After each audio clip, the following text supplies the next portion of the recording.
कथा क्रमांक 9. डोंगराची मोळी. लेखक निशिकांत हारुगले. सह्याद्रीच कुशीत असलेल्या या पेठत सर्व लोकांना जमिनी काही समान नाहीत. काही लोकांना कमी, काहींना जास्त अशा आहेत, तर काहींना तर जमिनीचं नाहीत. अशा या लोकांचं राहणं सह्याद्रीच्या दरीखोऱ्यात जास्त जात.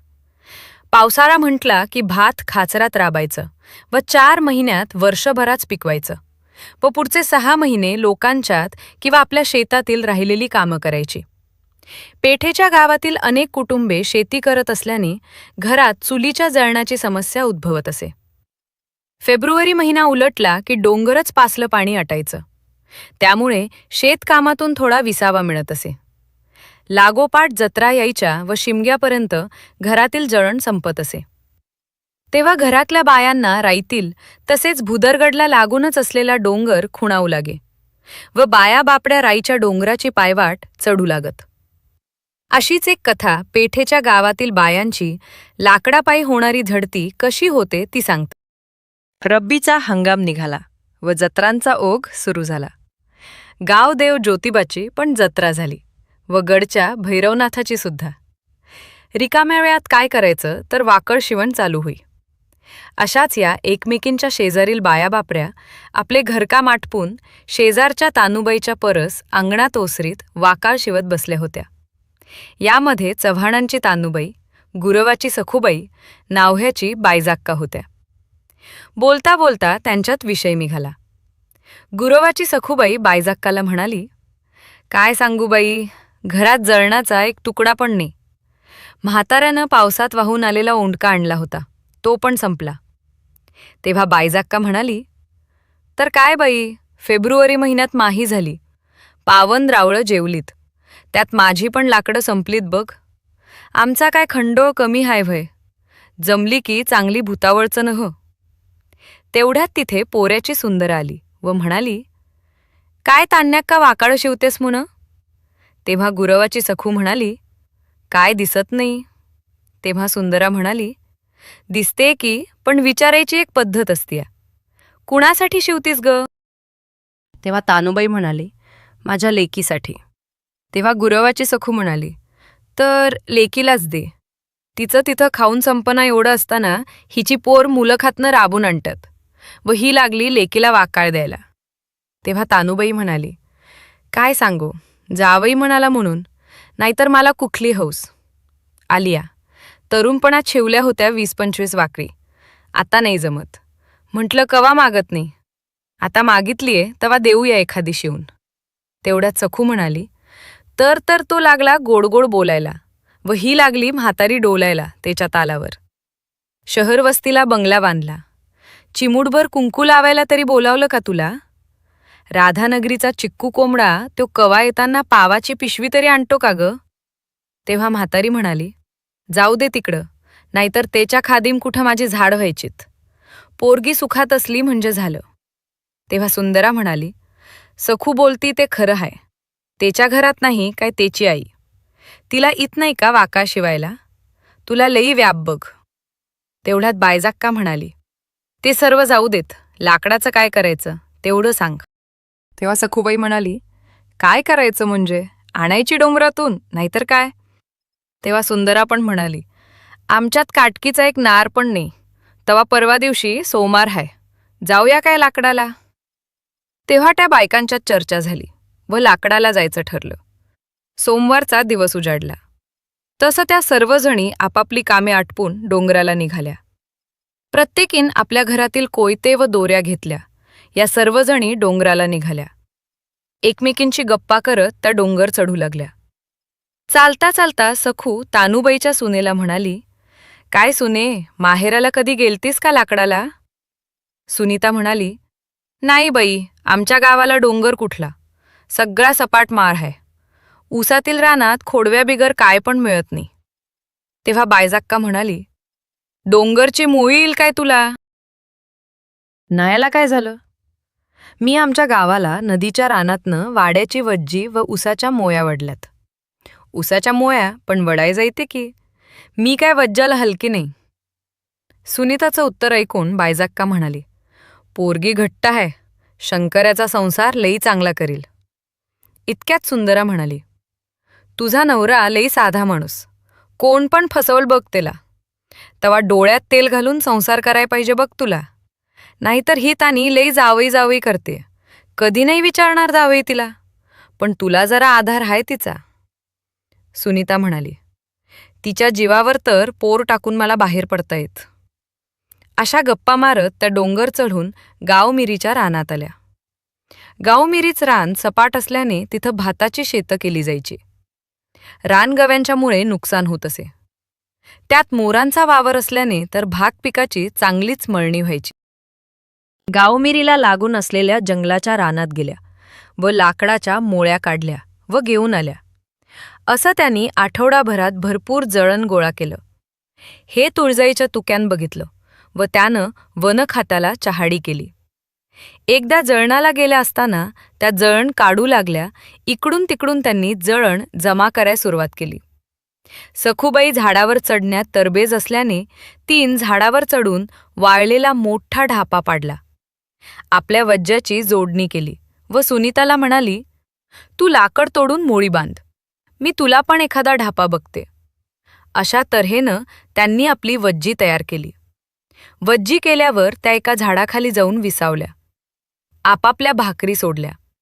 एकमेकींना सांबार व कालवण वाटून त्यांनी भाकरी खाल्या व तेथील जवळच्या झरीचं पाणी प्यायल्या. रानातली बोर, करवंद, तोरणं गोळा करून ते खात आपल्या वज्जाजवळ आल्या. सुनीतांनं त्यातली थोडी करवंद आपल्या मुलीसाठी पदरात बांधली. बघून सुंदरा म्हणाली, काय नवऱ्याला नेऊन देतेस वाटतं? तर सुनीता म्हणाली, नाही, पोरासनी घेते. तेवढ्यात सखू गुरवीन म्हणाली, लई पोरो करू नकोस, स्वतःच्या पोटाला देखील खात जा.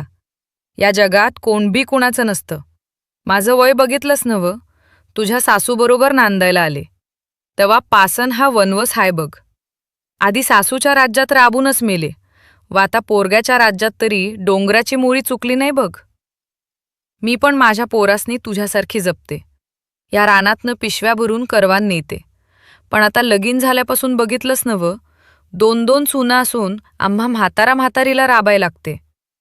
मी मरायच्या आधी माझा नवरा कलमडला तर बरं, नाहीतर त्याच वारवान लागलं माझ्या मागं.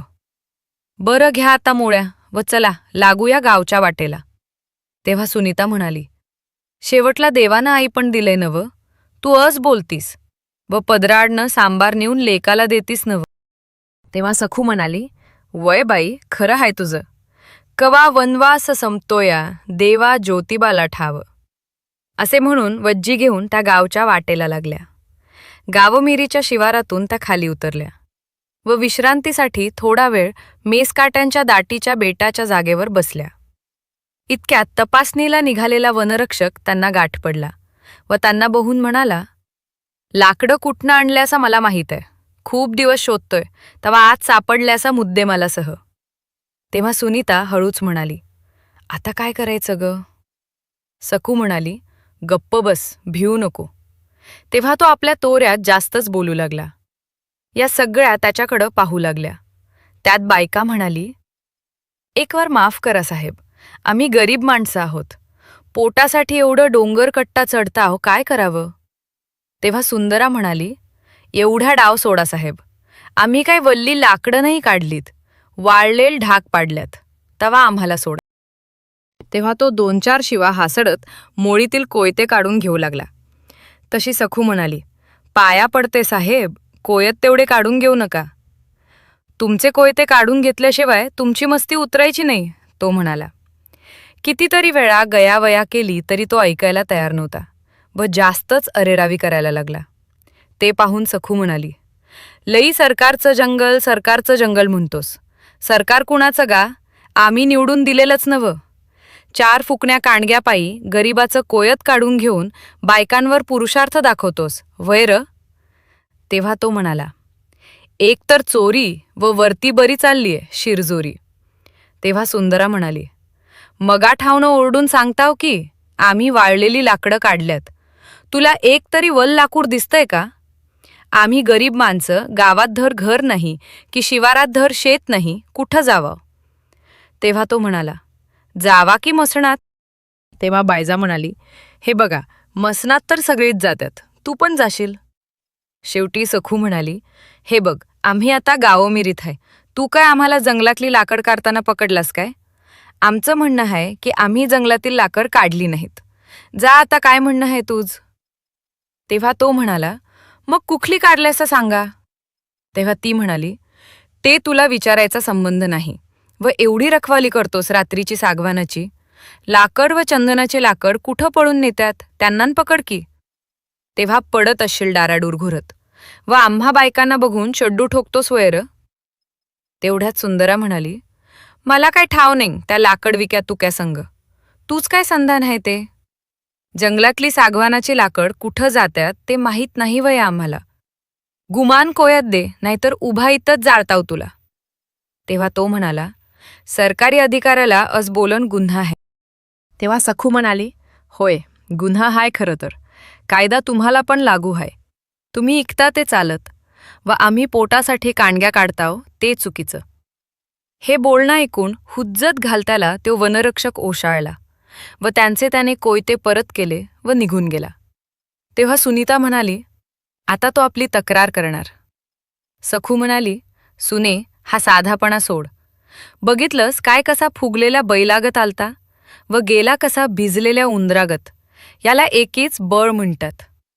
बायजा म्हणाली, आता काय, या वर्षाची जोडमी झाली. उद्यापासनं खोडव्याला जायचं. इकडली वाट जगला वाचलाव तर पुढल्या वर्षी. लाकडाच्या मोळ्या घेऊन त्या घरला आल्या. त्यांनी आता सुटकेचा निश्वास टाकला होता. संध्याकाळ झाली.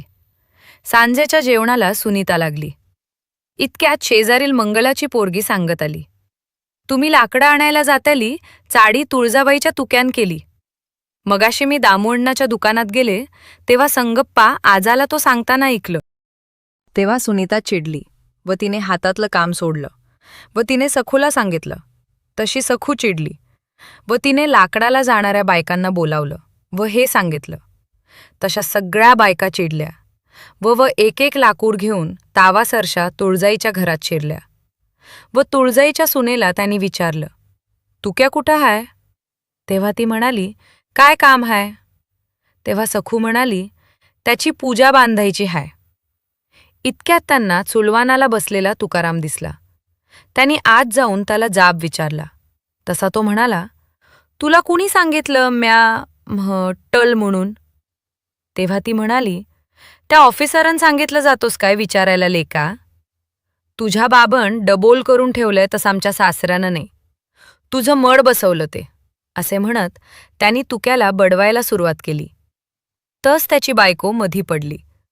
तशी तिला धरत सुनीता म्हणाली, तू गप्प बसलीस तर बरं, नाहीतर तुला पण निपाणी दाखवीन. शेवटी तुक्या बोंबलायला लागला. तेव्हा तुळजा म्हणाली, सखे, सोड बाई तेला, तुझ्या पाया पडते. तेव्हा सखू म्हणाली, म्हातारे तुझ्याकडं बघून याला आता सोडताव जर. याने असा परत चमचा ढवळला तर डोचक्याची पाक केस निघतील त्याच्या. शेवटी त्या सगळ्या त्या घरातून बाहेर पडल्या व आपापल्या घरला निघून गेल्या.